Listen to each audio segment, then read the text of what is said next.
अस्सलाम वालेकुम स्टूडेंट्स।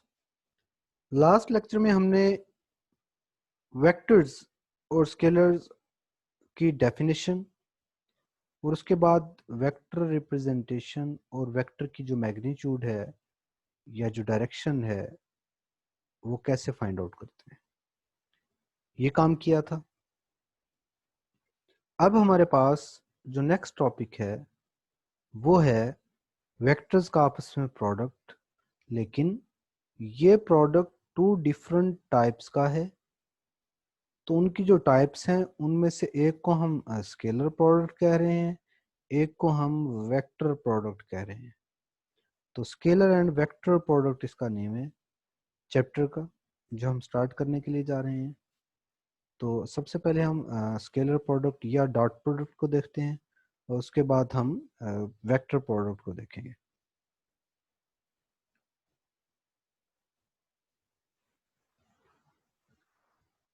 तो सबसे पहले स्केलर प्रोडक्ट की डेफिनेशन है, if A and B are two vectors then the scalar or dot product of two vectors is defined as a dot b। दो vectors के डॉट प्रोडक्ट को a डॉट b से कहते represent करेंगे।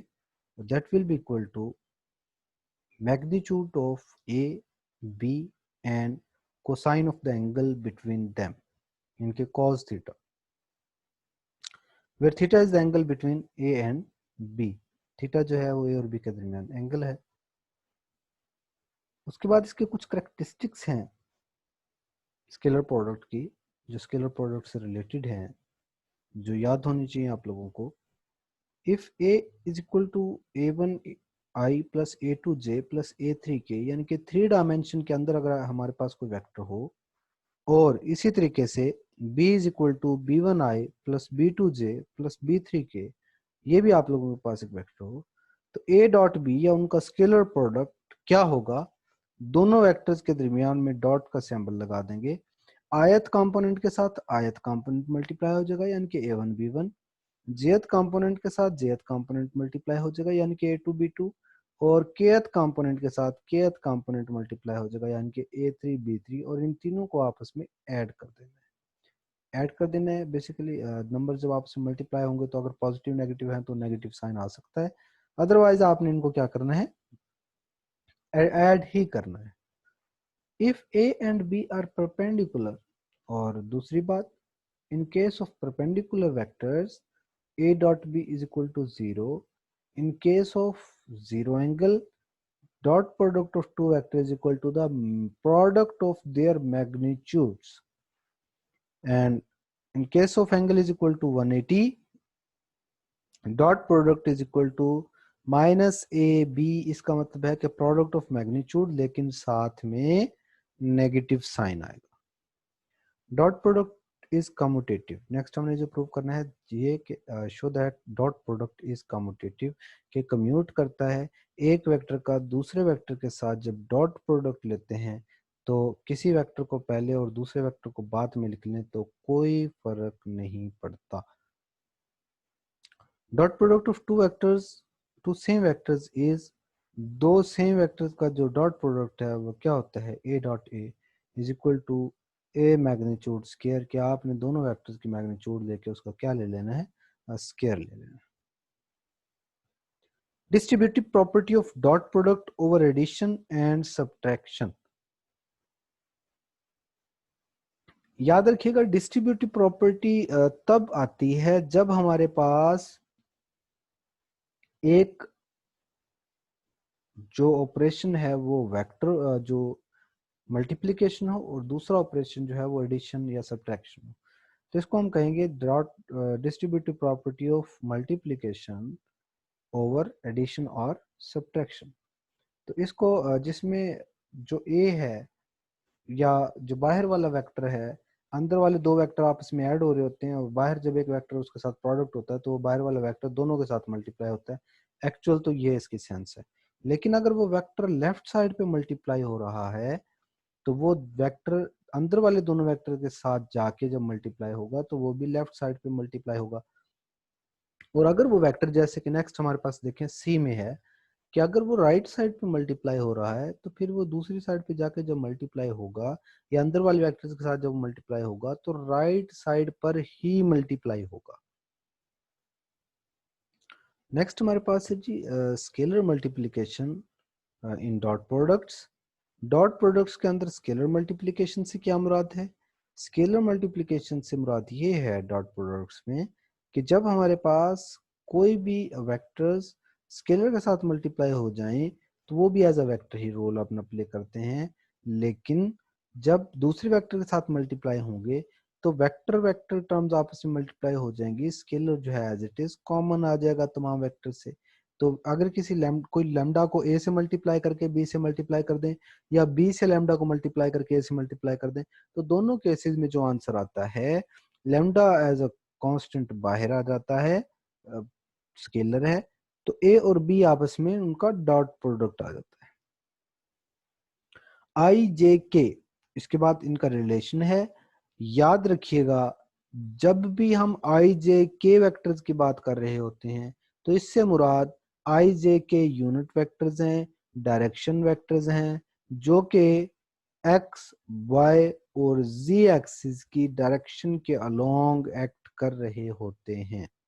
इसका मतलब ये हुआ कि आई एक्स डायरेक्शन में है, जे वाई डायरेक्शन में है, के वेक्टर जी डायरेक्शन में है, और जब हम इनका डॉट प्रोडक्ट लेंगे तो चूंकि एक्स एक्सिस वाई एक्सिस और जी एक्सिस तीनों ही एक दूसरे के साथ 90 का एंगल बनाते हैं तो ये एक दूसरे के साथ म्यूचुअली परपेंडिकुलर होंगे, या हम यूं कह सकते हैं कि तीनों का जब एक वेक्टर का दूसरे के साथ डॉट प्रोडक्ट लिया जाएगा, जब आई जे और के में से किसी एक का दूसरे के साथ डॉट प्रोडक्ट लिया जाएगा तो उसका आंसर हमारे पास 0 आएगा।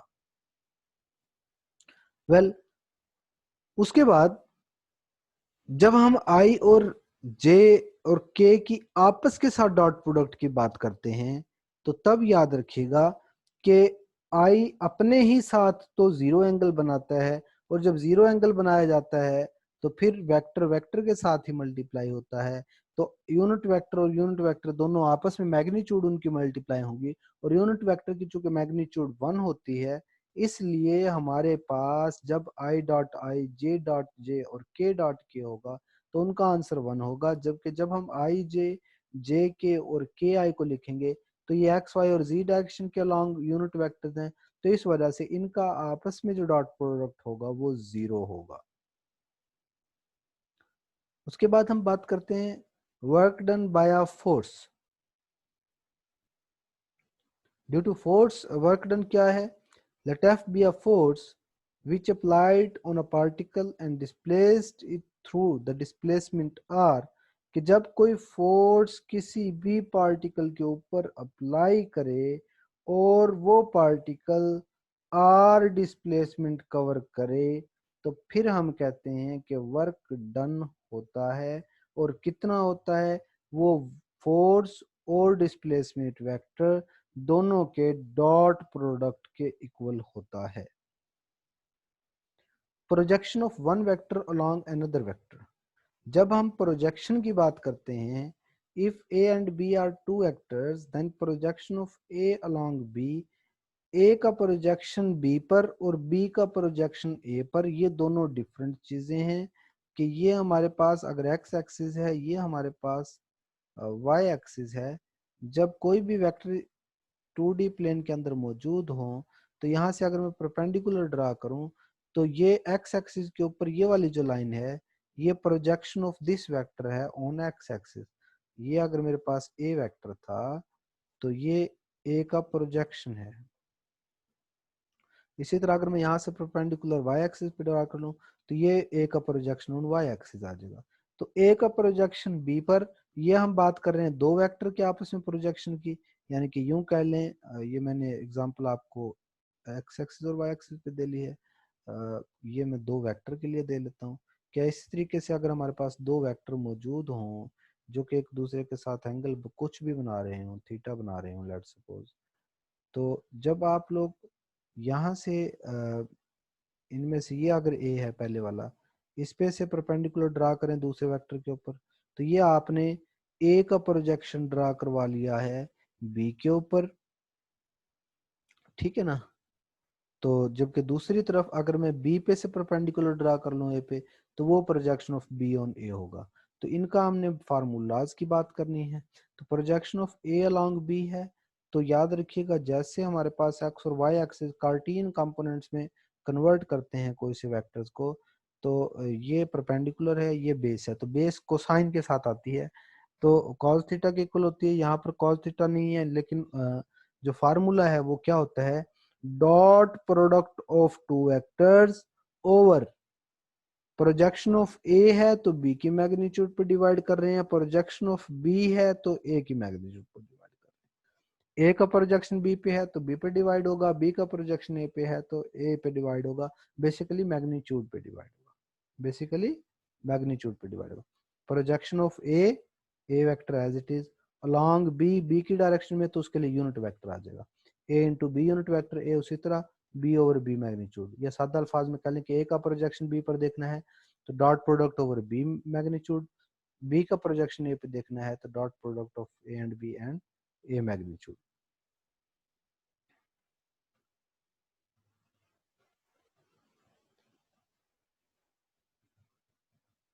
If A and B are two non-zero vectors and which are perpendicular if and only if A dot B is equal to 0, कोई से दो वेक्टर्स परपेंडिकुलर होते हैं if and only if A dot B is equal to 0, तो ये याद रखिएगा कि A dot B हमेशा cos थीटा के इक्वल होता है। अगर परपेंडिकुलर है तो 90 की जगह पे 0 पुट करें, तो थीटा की जगह पे 90 पुट करें तो cos 90 जो है वो 0 होता है। इस वजह से हम कह सकते हैं कि A dot B is equal to 0 in case of theta is equal to 0। और अगर A dot B is equal to 0 है तो इसका मतलब A B cos theta is equal to 0 है, ए और बी तो नॉन जीरो ही है, कंफर्म पता है, इसका मतलब cos theta is equal to 0। और इसका जब एंगल थीटा की वैल्यू फाइंड आउट करते हैं, cos थीटा कहाँ पर 0 होता है, 90 पर 0 होता है। इसका मतलब ये हो गया कि कोई से दो वेक्टर्स उसी सूरत में परपेंडिकुलर हो सकते हैं अगर उनका डॉट प्रोडक्ट हमारे पास 0 आ जाए। नेक्स्ट है determine the magnitude of the vector A and also find the unit vector in the direction of A. Magnitude of A जब निकालनी है तो इसका मतलब सादा सा ये है कि आपने एक्स कंपोनेंट, वाई कंपोनेंट, जी कंपोनेंट का स्क्वायर लेके उन सब का स्क्वायर रूट लेना है, और जब तो ये वैल्यू आ जाएगी 4 का, 3 का और 12 का स्क्वायर लेके सारे का स्क्वायर रूट लिया है, तो जो भी वैल्यू आप लोगों के पास आ जाए 169 का स्क्वायर रूट। जब हमने डायरेक्शन फाइंड आउट करनी है तो डायरेक्शन फाइंड आउट करने के लिए यूनिट वेक्टर लिए जाते हैं, और यूनिट वेक्टर का फार्मूला है vector divided by its magnitude. तो वेक्टर हमारे पास ए है, मैग्नीट्यूड इसकी हम फाइंड आउट कर चुके हैं, तो ए वेक्टर को मैग्नीट्यूड पे डिवाइड करने का मतलब होगा कि हर कंपोनेंट ही उसका ए मैग्नीट्यूड पर डिवाइड हो जाएगा। If the angle between the two vectors whose magnitudes are 14 and 7 is 60 degree, अगर कोई से दो वेक्टर्स के दरमियान दोनों वेक्टर की मैग्नीट्यूड दी हुई है, एंगल थीटा हो, तो स्केलर प्रोडक्ट फाइंड आउट करना है। अब देखिए आप इस फार्मूले को याद रखें, इस फार्मूले को अपने जहन में रख लें कि A dot B is equal to A B cos theta है। तो अब दोनों वेक्टर्स की मैग्नीट्यूड दे दी है और एंगल दे दिया उनके दरमियान में, तो हमें उनका स्केलर प्रोडक्ट यानी कि A dot B find out करने के लिए कहा। तो हम इस फार्मूला को यूज करके दोनों की मैग्नीट्यूड का प्रोडक्ट और cosine of the angle between them value put करेंगे, तो इस तरीके से हमारे पास जो स्केलर प्रोडक्ट है ऑफ टू वेक्टर्स जिनकी ये इंफॉर्मेशन दी गई थी वो निकल आएगा।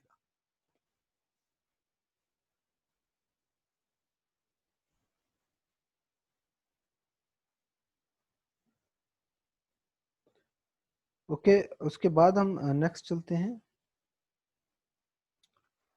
Find the unit vector which makes the angle 45 with 2 2 -1 and the angle is 60 degree with b 0 1 and -1।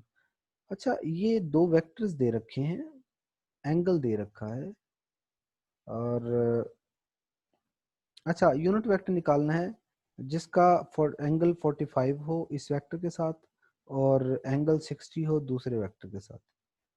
तो ठीक है जी, हमें उसमें दो वेक्टर दिए हैं, हम दोनों वेक्टर्स को यूज करते हैं कि अगर हमारे पास u उसका कोई यूनिट वेक्टर है, रिक्वायर्ड यूनिट वेक्टर, तो u का जो मैग्नीट्यूड होगी वो किस टाइप की होगी, u की मैग्नीट्यूड ऑब्वियसली यूनिट वेक्टर है तो 1 होगी। अब a हमें दे रखा है और b दे रखा है। पहली कंडीशन ये कि u का यून डॉट प्रोडक्ट u का a के साथ, ये पहले वेक्टर के साथ एंगल 45 है, तो u का a के साथ डॉट प्रोडक्ट लेते हैं और एंगल 45 वाली कंडीशन को यूज करते हैं और u की मैग्नीट्यूड 1 हो जाएगी, a की मैग्नीट्यूड हम फाइंड आउट करेंगे। तो एक्स वाई जी के हिसाब से कंडीशन आएगी, ये पहली कंडीशन है। दूसरी कंडीशन क्या होगी कि बी का यू के साथ डॉट प्रोडक्ट लेंगे, लेकिन किस चीज को यूज करेंगे कि अब यू जो है दूसरे वेक्टर के साथ 45 डिग्री का एंगल बना रहा है, तो A dot B dot U is equal to B U cos theta होगा। तो B dot U, U general vector लेके उसका डॉट प्रोडक्ट ले लेंगे और इधर यू जो है यूनिट वेक्टर 1 है तो उसकी जगह पे 1 यूज करके और बी बाकी सारी वैल्यूज हमें पता है, तो वहां से हम एक्स वाई जी की फॉर्म में जो भी आंसर होगा उसे फाइंड आउट करेंगे। तो ये कंडीशंस फाइंड आउट करनी थी हमने, जो कि हमें कहा गया कि find the condition so that this U makes an angle in such a way. Okay,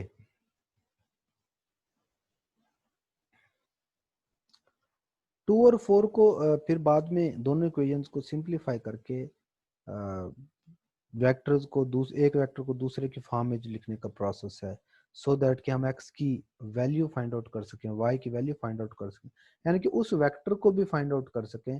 फिर जो हमारे पास दोनों इक्वेशंस आ गई थी, बेसिकली हमारे पास एक इक्वेशन ये आई थी जो हमने पहले सॉल्व की, सेकंड कंडीशन जब इसको सिंप्लीफाई किया तो हमारे पास ये कंडीशन आ गई, तो इन दोनों को एक दूसरे में से माइनस करके एक थर्ड इक्वेशन भी आ गई। तो अब थ्री इक्वेशंस हैं, थ्री ही अननोन है, तो उनको सिंप्लीफाई करने के बाद हमने क्या कर लिया है एक्स वाई और जी की, क्योंकि उसने ना सिर्फ ये कहा था कि कंडीशन, बल्कि वो वेक्टर फाइंड आउट करने के लिए कहा था जो इनके साथ ये कंडीशंस बनाता है। तो यूनिट वेक्टर हमने फाइंड आउट कर लिया, एक्स वाई जी की वैल्यूज जब फाइंड आउट हुई तो हमारे पास उसका जो फाइनल रिजल्ट है वो आ गया। For what values of lambda, the vector 2i minus j plus 2k and 3i plus 2 lambda j are perpendicular? कब दो वेक्टर एक दूसरे के साथ परपेंडिकुलर होंगे? जब उनका डॉट प्रोडक्ट जीरो होगा। तो ये जीरो है बेसिकली जो आपको नजर आ रहा है। तो दो वेक्टर्स का डॉट प्रोडक्ट जीरो लेना है तो आपने आयत कंपोनेंट को आयत से मल्टीप्लाई, जेथ कंपोनेंट को जेथ से मल्टीप्लाई, केथ कंपोनेंट को केथ से मल्टीप्लाई, तमाम कंपोनेंट्स को एक दूसरे के साथ मल्टीप्लाई करके इक्वल टू जीरो पुट करेंगे, तो ये आप लोगों के पास उसकी कंडीशन आ जाएगी कि लैम्डा की इक्वल टू 3 होगा। Find the cosine of the angle between the vectors a and b where a is equal to i plus 2j minus k and b is equal to minus i plus j minus 2k। दो vectors दिए हुए हैं, cos theta मालूम करना है। Formula ये होता है कि a dot b is equal to a magnitude b magnitude cos theta. तो cos थीटा मालूम करना है तो दोनों वेक्टर्स का डॉट प्रोडक्ट और दोनों वेक्टर्स की मैग्नीट्यूड। तो इसको लेके चलते हैं, हम सिंप्लीफाई करते हैं, ए की मैग्नीट्यूड फाइंड आउट करते हैं, बी की मैग्नीट्यूड फाइंड आउट करते हैं। तो दोनों वेक्टर्स दिए हुए हैं तो उनकी मैग्नीट्यूड हमने वही करने के एक्स वाई और जी कंपोनेंट्स को देखते हुए इजीली फाइंड आउट की जा सकती है।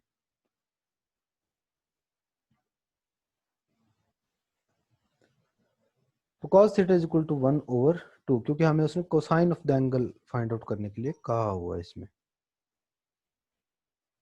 नेक्स्ट हमारे पास एग्जांपल है, if a plus B magnitude is equal to a minus B magnitude, कि सम ऑफ टू वेक्टर्स की मैग्नीट्यूड और डिफरेंस ऑफ टू वेक्टर्स की मैग्नीट्यूड दोनों अगर सेम हो तो हमने शो करना है कि वेक्टर्स जो हैं वो परपेंडिकुलर हैं। तो उसके लिए हम क्या करेंगे, दोनों वेक्टर्स आपस में मैग्नीट्यूड इक्वल है तो उनका स्केयर ले लेंगे, स्केयर का मतलब a प्लस बी, और दोनों को एक दूसरे के साथ मल्टीप्लाई करवाएंगे। मल्टीप्लाई करवाने के बाद जब ए के साथ डॉट प्रोडक्ट आ रहा है तो उसको तो ए स्केयर कह लेंगे, बी के साथ डॉट प्रोडक्ट आ रहा है तो बी स्केयर कह लेंगे, ए डॉट बी और बी डॉट ए सेम है उनको इकट्ठा कर लेंगे। तो 4 into A dot B is equal to 0 से आंसर आ रहा है, तो जो कि क्लियरली प्रूव करता है कि हमारे पास दोनों वेक्टर्स का डॉट प्रोडक्ट क्या है, 0 है। नेक्स्ट एग्जांपल है A B and C, 3 vectors दिए हुए हैं, हमने projection of a plus 2b find out करना है सी पर। अच्छा, ये क्वेश्चन इस हवाले से थोड़ा सा इंपॉर्टेंट है कि आपने projection of one vector over other vector जब मालूम करना होता है तो ऊपर दोनों वेक्टर्स का डॉट प्रोडक्ट, और नीचे जो है आपने projection of A find out करना है तो ओवर बी या अलोंग बी, तो बी की मैग्नीट्यूड पे डिवाइड करते हैं। अब हमने अलोंग सी फाइंड आउट करना है तो सी की मैग्नीट्यूड पे डिवाइड करेंगे। तो ऊपर ए प्लस बी को उसने इकट्ठा नाम दे दिया है, ए प्लस टू बी को यू का। पहले हम ए प्लस टू बी मालूम करेंगे, ए प्लस टू बी की वैल्यू फाइंड आउट कर ली जो कि यू की वैल्यू आ गई। अब आपने in true sense projection of U along C find out करना है, क्योंकि ए प्लस टू बी का नाम अब यू है, तो u डॉट सी आएगा और नीचे सी की मैग्नीट्यूड। तो u की जो वैल्यू आई है, सी के साथ डॉट प्रोडक्ट लेना उसका बहुत आसान है कि आपने आयत कंपोनेंट के साथ आयत कंपोनेंट को, जेथ कंपोनेंट के साथ जेथ कंपोनेंट को और केथ कंपोनेंट के साथ kth component co dot product लेने के बाद डिवाइड कर लेना है उनकी कंसर्न मैग्नीट्यूड्स। यानी कि अगर अलोंग सी है तो सी की मैग्नीट्यूड पर, बी है तो बी की मैग्नीट्यूड पर। इस क्वेश्चन में अलोंग सी है तो सी की मैग्नीट्यूड पर डिवाइड कर लेना।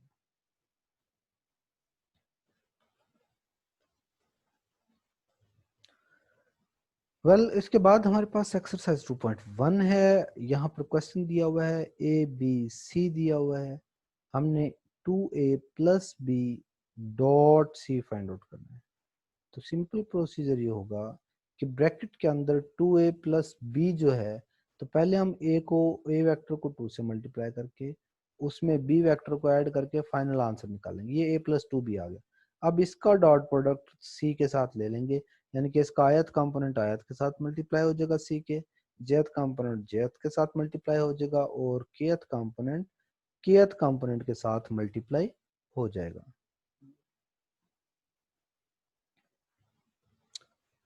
सेम हमारे पास ये सेकंड पार्ट है, a माइनस टू सी है और b प्लस सी है।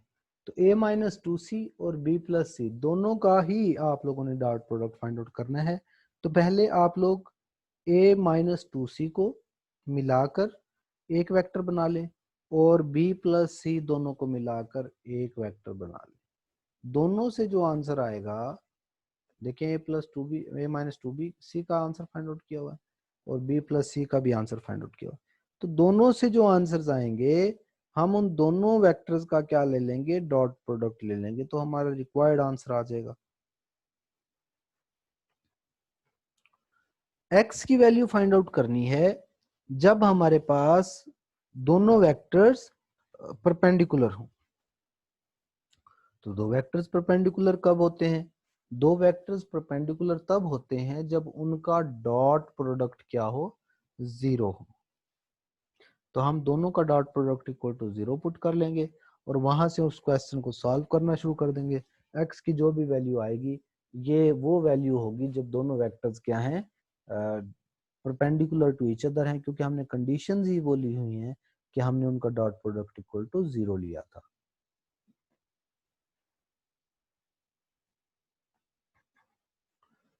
Find m for which the angle between A and B is pi by 3। m की वैल्यू फाइंड आउट करनी है जब a और b के दरमियान एंगल जो है वो 60 डिग्री का है। तो a और b की वैल्यू फाइंड आउट, m की वैल्यू, तो हम क्या करेंगे, हम a b और जो उनकी मैग्नीट्यूड्स हैं वो फाइंड आउट करके इस फार्मूले में, डॉट प्रोडक्ट के फार्मूले में पुट कर देंगे। तो उसके बाद थीटा चूंकि unknown, cosine of the theta, find m for which theta is pi by 3, theta भी दिया हुआ है, पाई बाय 3 दिया हुआ है, थीटा की वैल्यू पुट कर देंगे। तो यहाँ पर दरमियान में जो a या b के दरमियान में जो m अननोन है उसको, उसके लिए हम अलजेब्रैकली उसको सिंप्लीफाई कर लेंगे, सिंपल अलजेब्रा बच जाएगा, डिफरेंट इक्वेशंस को सॉल्व करना रह जाएगा। तो हम उन इक्वेशंस को सॉल्व कर लेंगे m के लिए, तो वो हमारे पास क्या आ जाएगा, m की वैल्यू आ जाएगी। If a is equal to 2i plus j minus 3k and b is equal to I minus 2j plus k, find a vector whose magnitude is 5 and perpendicular to both a and b। ऐसा vector find out करना है जिसकी magnitude 5 है 5 है और वो ए और B दोनों के ही क्या है, परपेंडिकुलर है। तो पहले हम वो वेक्टर जो है वो अननोन ले लेते हैं, यू ले लेते हैं, एक्स वाई और जी जो वेक्टर है उसकी मैग्नीट्यूड का सिंपल प्रोसेस देख लेते हैं। क्योंकि उसकी मैग्नीट्यूड 5 है तो हम उसको इक्वल टू 5 पुट कर लेंगे मैग्नीट्यूड का फार्मूले को, तो वहां से एक इक्वेशन बन जाएगी। अच्छा, उसके बाद यू चूंकि दोनों वेक्टर के साथ ए के साथ भी परपेंडिकुलर है बी के साथ भी, तो ए के साथ डॉट प्रोडक्ट 0 रख लें, बी के साथ डॉट प्रोडक्ट 0 रख लें, दो इक्वेशन यहाँ से बन गई। तो एक इक्वेशन पहले और दो बाद में, 3 अननोन्स हैं अब आपके पास, 3 ही वैल्यूज हैं। नीचे वाली दोनों वैल्यूज को सिंप्लीफाई करते हुए हम एक्स या वाई की वैल्यूज फाइंड आउट कर लेंगे, और एक्स और वाई की जब किसी एक की वैल्यू फाइंड आउट कर पाए होंगे तो फिर हम क्या कर सकते हैं, उन वैल्यूज को यूज करते हुए थर्ड वन में पुट कर सकते हैं। तो यहाँ पर x की वैल्यू जो फाइंड आउट कर ली, तो x की वैल्यू के करस्पॉन्डिंग y और z की वैल्यूज भी हमने फाइंड आउट कर ली है। If the angle between two vectors whose magnitudes are 12 and 4 is 60 degree, दो ऐसे वेक्टर जिनकी मैग्नीट्यूड 12 है और 4 है, उनके दरमियान जो एंगल है दैट इज 60 डिग्री है। फाइंड देयर स्केलर प्रोडक्ट, तो हमने उनका स्केलर प्रोडक्ट फाइंड आउट करना है। तो याद रखें थीटा जो है वो 60 डिग्री है, हमने A dot B find out करना है, ये U dot B find out करना है। तो हम क्या करेंगे, ए बी कॉस थीटा है, ए और बी दोनों की वैल्यूज हमें गिवन है, हमने ए डॉट बी की वैल्यू फाइंड आउट करनी है।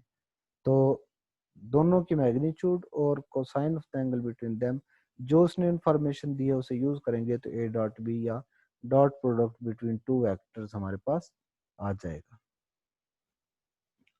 Show that A, B and C are mutually orthogonal unit vectors.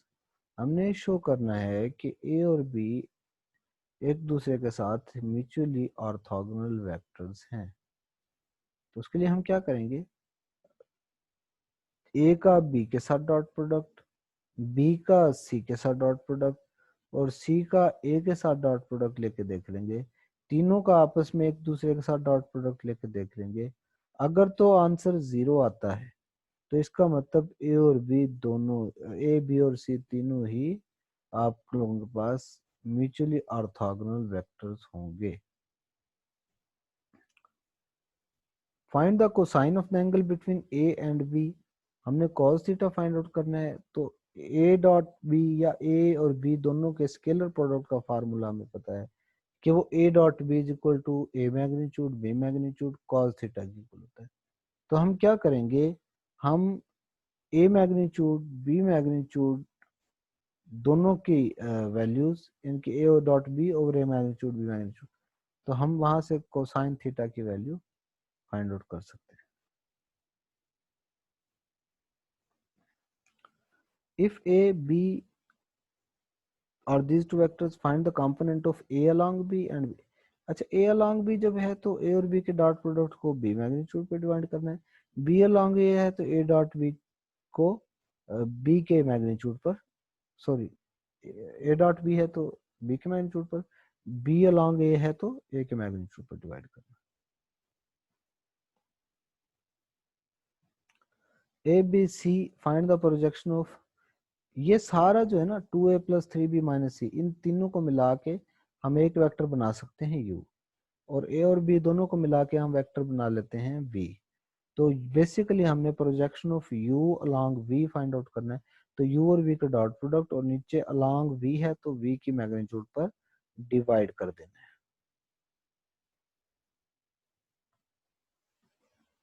Show that the vectors a b and c form a right triangle.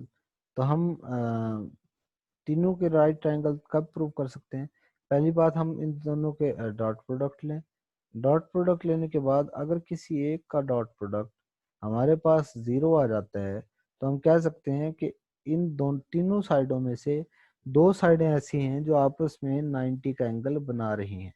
तो यहाँ पर third one में देखें B dot सी जो है, तो C dot A, C dot A में 6 minus 2 minus 4 है, तो 6 माइनस 6 यानी कि 0 है। तो इसका मतलब ये हो गया कि हमारे पास ए और सी दोनों एक दूसरे के क्या हैं, परपेंडिकुलर हैं।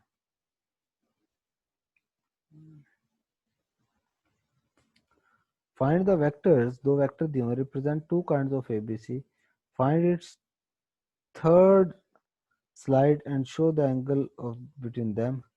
तो दो वेक्टर्स हैं, ये basically two sides of ABC हैं, एबीसी की कोई दो साइडों को रिप्रेजेंट कर रही हैं, ए बी और बी सी।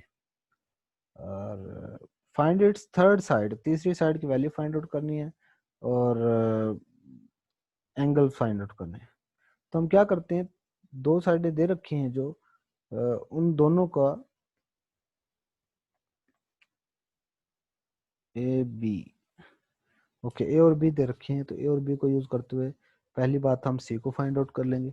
और सी जाहिर है अलजेब्रैकली कोई से दो साइडें हो तो तीसरा उन दोनों का अलजेब्रैक सम होता है, वेक्टर सम होता है। तो ए बी और सी तीनों के मैग्नीट्यूड निकाल लेंगे।